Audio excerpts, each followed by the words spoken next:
There's another story coming right up, and you can always learn more about Theodore Tugboat on the internet. Find us through PBS Online. Pushing and a pulling in the great big harbor, in the great big world is so much fun. So many brand new things to discover. Waking with the sun, gotta get the job done. Oh, Theodore and Emily, Boda, Hank and George, and the harbor master too.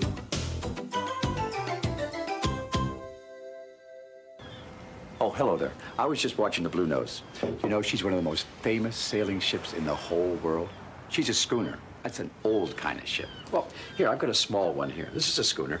They have 2 masts, 1, 2, and they hold the sails up like this.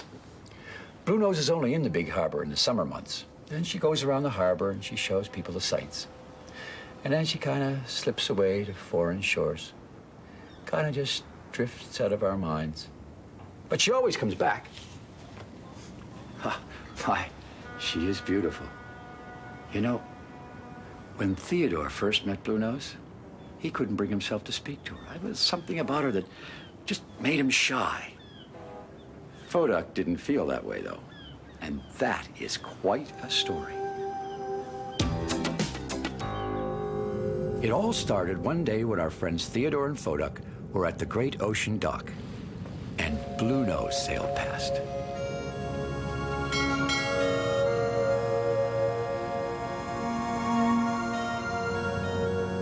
Isn't she beautiful? Said Theodore. Oh, what use is an old sailing ship? Answered Fodak. Now, as I said, Fodak is much more impressed by new things. Look at my brand new depth sounder, Theodore, he continued. It tells me exactly how deep the water is. Now, that's something that's really useful.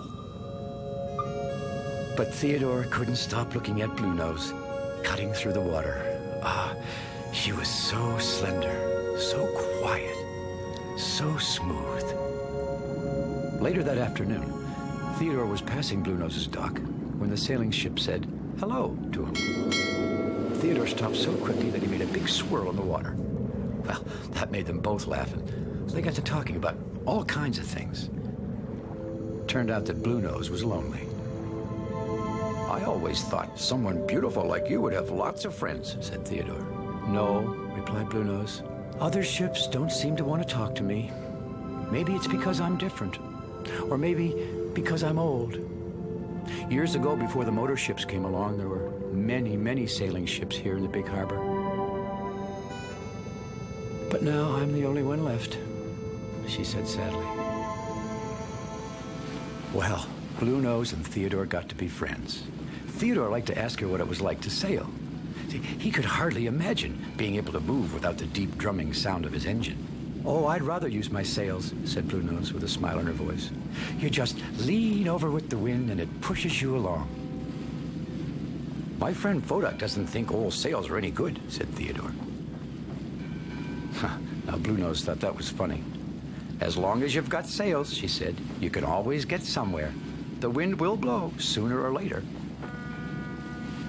Then Theodore decided he would see if he was faster than Bluenose. 1, 2, 3, make way for me, shouted Theodore, and he scooted by Bluenose. Just then the wind puffed up just a little bit, and Bluenose suddenly pulled away from Theodore so fast it made him look like he was standing still.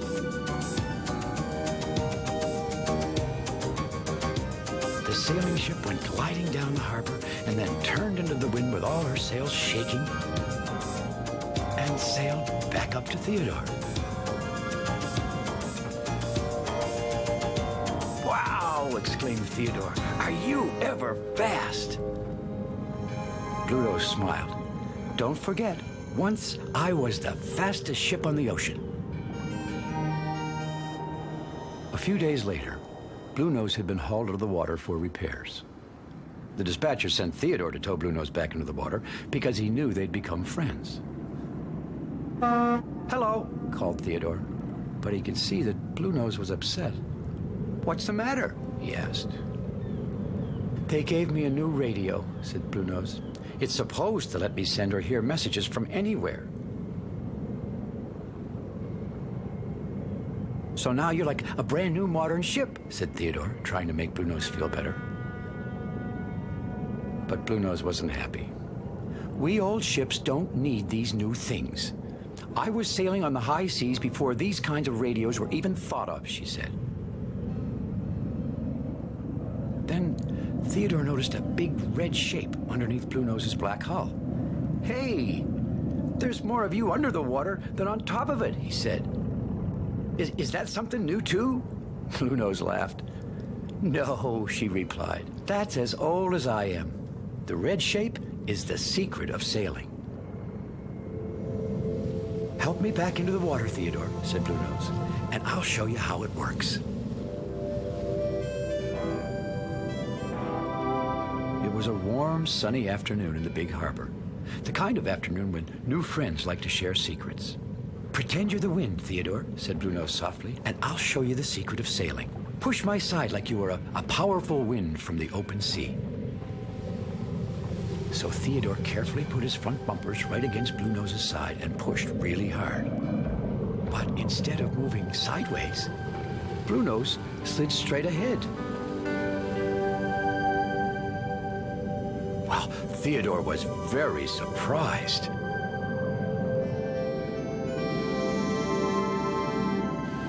It's the same with the wind, said Bluenose. Even if the wind blows against my side, that red shape that's under the water makes me move straight ahead. I wish I could sail like that, said Theodore. It looks like so much fun. Oh, when the wind is your friend, you probably could a little, answered Bluenose. And then she scooted ahead with the warm summer breeze.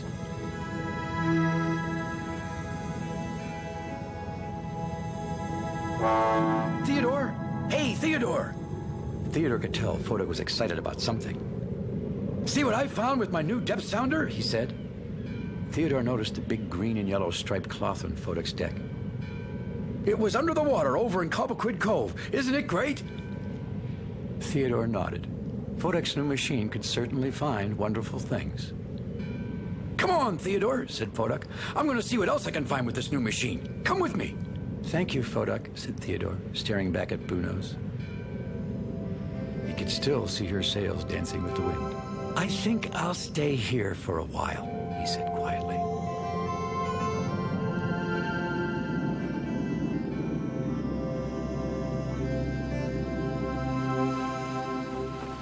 Well, the next time Theodore saw Bluenose, she seemed to be very sad.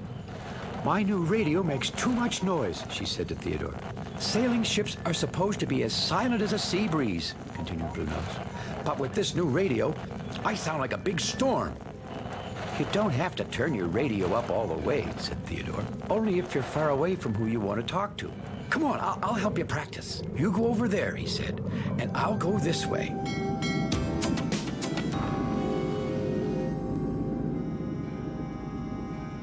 Can you hear me? Theodore said over his radio. Hello, Theodore, Bluenose radioed back. I hear you. You don't need to shout to be heard, said Theodore. That's what the radio is for. Theodore went farther away and used his radio again. Can you hear me now? Loud and clear, Bluenose said into her radio. That's it, Bluenose, said Theodore. Now I'll go really far away until we can't see each other. We'll still be able to talk. Theodore disappeared behind Willie's Island. Calling Bluenose on the radio. I hear you, Theodore, Bluenose answered back. Now at just around the same time, Fodak was floating along the shoreline using his brand new depth sounder to measure how deep the water was. 6 fathoms, 5 fathoms, 4, counted Fodak as he circled closer and closer into shore. All of a sudden, he felt something tugging at him from behind, sort of slowing him down. The next thing he knew, he was stopped. The seaweed in the shallow water near the shore had wrapped itself around his propeller, and now he couldn't move anymore. Then he saw Theodore floating towards him. Good old Theodore. But he realized that Theodore would also get stuck if he came too close. Stop, Theodore, Fodak cried. The water's full of weeds. You'll get your propeller tangled like mine. Theodore stopped short. He wanted to help, but he didn't want to get stuck too. However, Fodak did look miserable. Theodore thought and thought about how to get Fodak free. He looked around the harbor. The wind was blowing hard, and that gave Theodore an idea. Maybe you could sail out, he called. Fodak looked puzzled. Sail, he said. Theodore, you know I can't sail. You can use that old green and yellow striped cloth you found, said Theodore. Well, Fodak looked unsure. I guess I could try. Fodak raised that old cloth right up his radar mast, just like a sail. And do you know what? The wind began to push. I'm moving, shouted Fodak. It's working!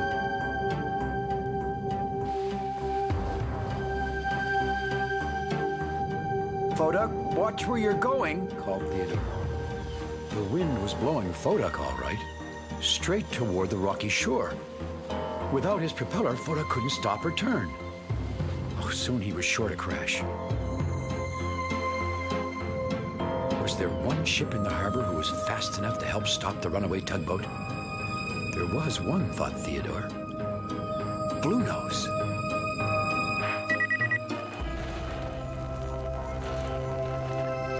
Bluenose heard a call over her radio.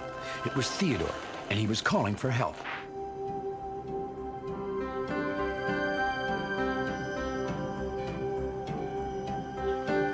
By now, Fodak was almost at the shore. Suddenly, there was the sound of great sails flapping in the wind. Theodore watched Bluenose as she raced towards Fodak. Would she get there in time? Bluenose sailed in a graceful arc and came right alongside Fodak. Turn your sail the other way, she called. Fodak turned his sail the other way, just like Bluenose had suggested. And soon, the wind did the rest. Now it was pushing him away from the shore. And just in time. Hooray! Shouted Theodore. Hooray! Shouted Bluenose. Hooray! Shouted Fodak.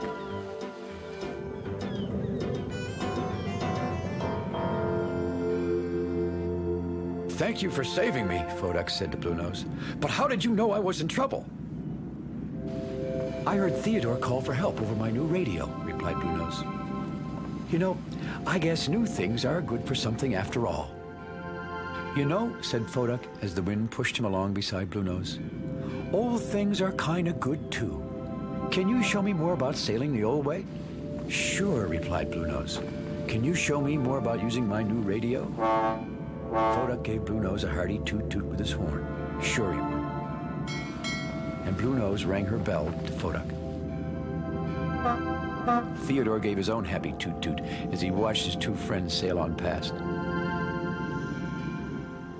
He knew they would both have many, many things to show each other, old and new. You know, there really is no lovelier sight in the big harbor than to see the Bluenose sailing along. I'm glad we have her. You know what? Fodak is too. It seems like the old and the new can help each other more than they thought. Yes, Bluenose is an old ship from days gone by. Long, long ago when folks put to sea with nothing but a sail and the wind to blow them along. Nowadays, though, ships and boats have engines. And for them, that's a good thing. After all, we all saw what can happen when you try and put sails on a tugboat. Well, thanks for visiting us here in the big harbor. And we'll see you all again next time. So long. Theodore, he's a tugboat and a friendly tugboat too. A friendly tugboat too. Oh, Theodore and Emily, Fodak, Hank and George and the harbor master too.